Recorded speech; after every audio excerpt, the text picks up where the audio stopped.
Now at 10, preparing for the travel rush. A look at what airlines are doing to make sure your flight gets out on time. Plus tips to beat the holiday traffic when you do not want to be on the road.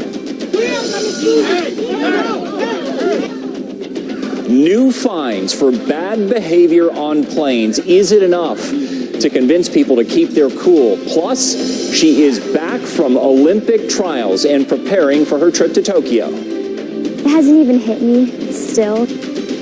A North Texas gymnast story of perseverance. You're watching NBC 5 News at 10. Thank you for joining us. We begin with the looming travel rush. The 4th of July holiday weekend is just days away, and the skies and the roads will be the busiest we have seen since before the pandemic. Almost 48 million Americans are expected to travel, and 3.5 million will fly. For many customers, the big question is, can the airlines handle the summer surge? We've told you about the recent warning signs, lots of canceled flights and delays, leaving many passengers stranded. So what's happening now to make sure this coming weekend doesn't turn into a giant mess? Here's Candace Sweat with a closer look at the travel rush and how Southwest Airlines is handling it. Once again, a 10-minute rule announcement for Houston Hobby, Southwest flight number 51, gate number 3. The summer travel surge is off to a bumpy start for many passengers. The plane left an hour late, and it was due to the flight attendants not being available, apparently. Kelly Kong's flight from San Diego into Dallas didn't start as planned. They said the flight attendants weren't available. Then I read after I got home that, yes, they're having a staffing issue. To help curb staffing shortages, the airline has offered incentives to employees, hoping they'll pick up extra shifts. Southwest Airlines didn't give us specific numbers on staffing plans for this weekend or beyond, but it did say that the plan does align with summer travel.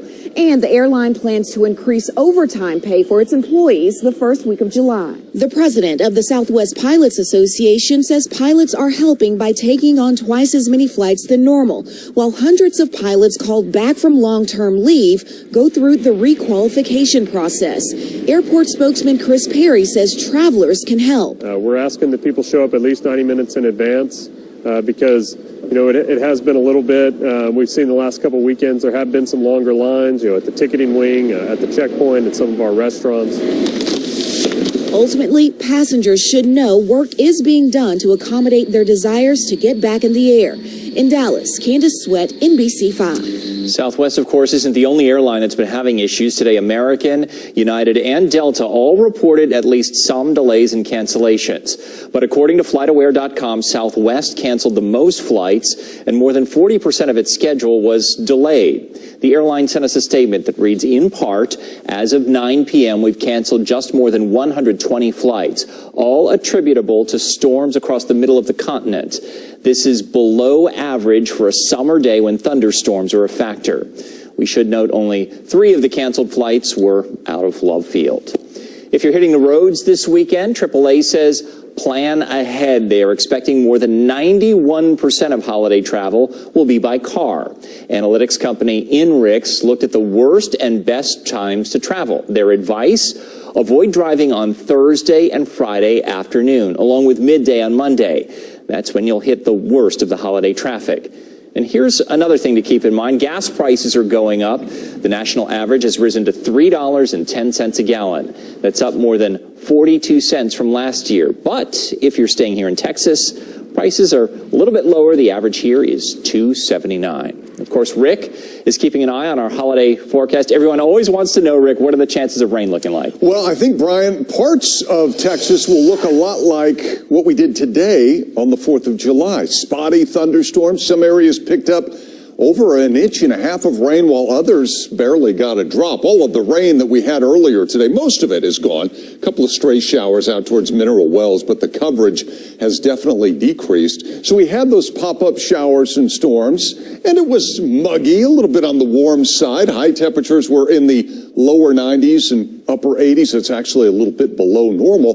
But there is a part of Texas that'll have a little bit better chance of rain come the 4th of July. I'll share that with you when I come back, Brian. We'll see you in a minute. Thank you, Rick. It has been 20 months now since a tornado ripped through this Central Market store in North Dallas. We showed you the powerful video of the storm back in 2019. It devastated the store at Preston and Royal, forcing it to close until now.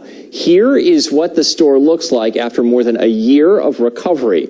It's opening up to the public tomorrow morning, marking a major milestone in the rebirth of that popular shopping center. We are learning more about a road rage shooting in Fort Worth. It happened in the middle of I-35W on Friday afternoon. Police say the motorcyclist who was shot did not survive, and investigators have learned how it all went down.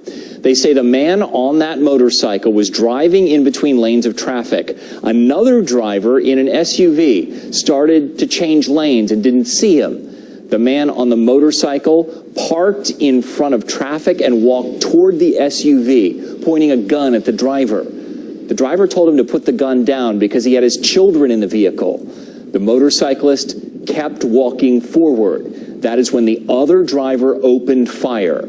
Police say the driver is cooperating with the investigation. He has not been arrested. We got a verdict today in the federal bribery trial of Dallas housing developer Rule Hamilton. He is guilty of bribery, conspiracy, and making improper payments to former Dallas City Council members Dwayne Caraway and Carolyn Davis.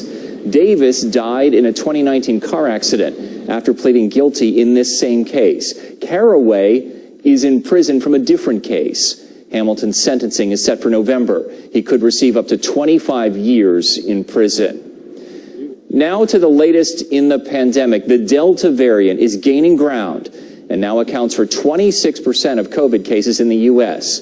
Here in Texas, it is not the dominant strain, at least not yet, but doctors have raised a red flag about Delta. State health leaders say the best way to keep it from spreading is to get fully vaccinated. Take a look here at the latest numbers reported in North Texas. The 4 most populous counties in DFW all added new cases today. Dallas County says while the numbers remain low overall, some areas are definitely seeing more new cases than others. Sophia Beausoleil explains what's going on and where. Compared to a year ago, it's night and day when it comes to the number of COVID-19 cases in North Texas. Just looking back 12 months seems like a decade ago, doesn't it? We've had a lot of water under the bridge since then. Jason Cheshire is the managing director of health for the city of Garland. We're certainly in a lot better shape now than when we were at the end of June of 2020. Dallas County is reporting about 3 new COVID-19 cases per day for every 100,000 people. In June of 2020, it was nearly 500 cases per day. Again, these vaccines really work. So when you get to these higher levels of vaccination, you're going to get slower transmissions. Even with the low numbers, some cities in the county are seeing a slight increase in new cases compared to others. Dallas County Health and Human Services says in the last 2 weeks, the rate of new COVID-19 cases in Addison, Lancaster, Sachse, and Seagoville have been about 50% higher compared to the rest of the county, and the rate of new cases is about 30% higher in Cedar Hill, Garland, and Rowlett. Some of that represents more the different demographic groups that are getting vaccinated. The reasons could range from accessibility to vaccines to hesitancy. Jason says they keep track of the numbers for Garland, Sachse, and Rowlett. When we're talking about case counts that are as low as they are currently, it's often beneficial to look beyond the percentages at the actual numbers to really give you a good idea of exactly where we stand. Last June, they were averaging about 52 cases per day. Right now, it's about 4 a day per every 100,000 people in Garland. You get the idea. It's much better now. But in order to keep it that way, the city is going out into the community to give shots to those who want it. We're going to continue to make it as easy as possible for folks to get vaccinated. Sophia Beausoleil, NBC 5. Dallas County says about 57% of residents over the age of 12 have received at least 1 dose of the vaccine. Today, the First Lady, Dr. Jill Biden, spoke exclusively to NBC5 while in Dallas for a vaccination event. She was at Conrad High School with Dallas Cowboys great Emmitt Smith. It is part of the administration's effort to get Americans vaccinated. We're trying to tell people that they're safe and they're effective and they're free. And if they go to vaccines.gov, they can find anywhere to just walk into and get their shot. So I'm on a mission. And Dr. Biden is taking her message across the country, and she could also be heading overseas this summer. We asked her if she was planning to go to the Olympics in Tokyo. We're trying to check all the boxes and see if it's safe, and it would be great to go and to support our athletes. And, of course, we'll be watching to see if the First Lady makes it to Tokyo to cheer on Team USA. The games are now just 23 days away. Coming up, fresh off Olympic trials, we are talking to the North Texas gymnast who is preparing to head to Tokyo. I immediately knew she was talented. New insight on the fastest woman in America. Hear from Sha'Carri Richardson's former coach and the young women who aspire to be just like her. Then, plane pandemonium. Unruly passengers are on the rise. But will new fines make your...